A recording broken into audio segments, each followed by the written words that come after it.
Magandang hapon mga kalumagan. Nakapangako sa inyo ako nung minsan na pag na-overflow ang karburador ay may doon tayong pinagbabawal na teknik. Yung turo ng isang kaibigan natin na si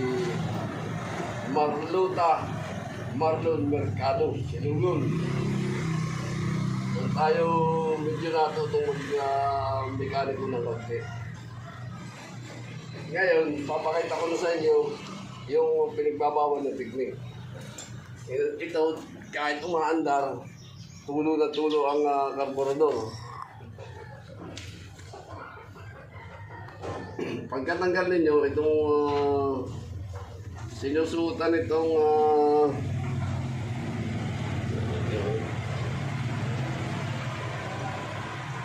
dito sa may kanyang floater.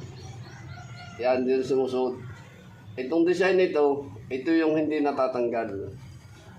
Makaka-encounter kayo sa model ng barako, yung mga bagong barako. May natatanggal ito at may doong hindi. Iyon na nagiging problema. Yung hindi natatanggal ito. Paano na yung tatanggalin? Mababari na.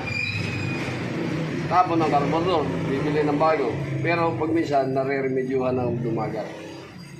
Ayan, mga kalumagat. Kaya dito may kutsilyo, nagkuhan tayo ng kahoy. Ating hinasahasa na kakasya dito. Ayan. Ayan, mamanual ko sa inyo mga kadumagat. Para magkaroon kayo ng konting idea. Ayan. Kailangan siya sagad na sagad hanggang makita ninyo ang dapat malinis doon sa ilalim, yung bilog na nasa gitna. Makikita ninyo, tatamahin doon sa dulo ng kahoy. Magkakalalod siyang palalim, dapat yun malinis. At iyon ang pag nagdudumi, iyon ang isa. Kaya na-overflow ang ating karburador. Ginagamitan din natin siya ng grinding compound. Ito ang ginagamit natin. Dahil pag minsan, nakakapagpagawa din sa ating. Ayan.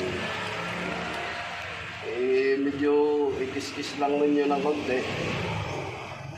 Saka natin isusuot para masarapan.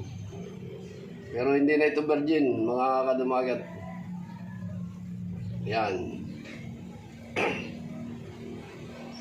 Basta pagsawaan na ninyo, huwag ninyo pagsasawaan. Tilit na ngayon. Ay saka kayo mga kadumagat. Masama ang pakaramdam ng inyong kaibigan. Pipilit lang mo. Yan. Pabalik-balik lang para malinis yung loob.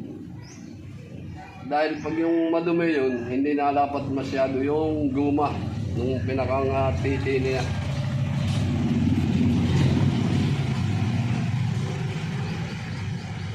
Subukan natin kung magkakain dito, kung mamaya papakita ko sa inyo kung tutulo ba o hindi na.